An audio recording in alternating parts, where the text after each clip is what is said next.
General Janet Karpinski next. She's the one that nominated him for the Congressional Medal of Honor. So Dr. Ford's went to speech therapy and a bunch of stuff. And what you heard last night, the listeners, was him after all of the speech therapy and all this stuff. And he slurs his words and wanders some. But the poor guy, God bless his soul, he's doing the very best he can.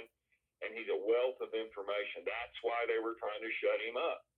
And so all the stuff about Iraq ties into the weapons of mass destruction and also the squalene adjuncts that were given to our troops for the anthrax vaccine and all the medical records of what they call the Gulf War syndrome that came in later on and were stored at the Alfred P. Murrah Federal Building. And we can go into more detail on that. But the January of 91 was when Desert Storm kicked off.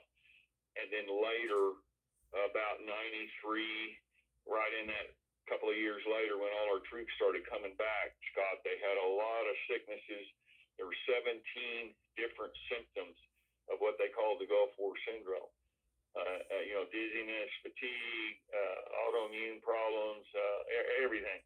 And it was all pushed under the rug as the Gulf War syndrome. But underneath it all was a cover-up in the Department of Defense regarding the anthrax vaccines.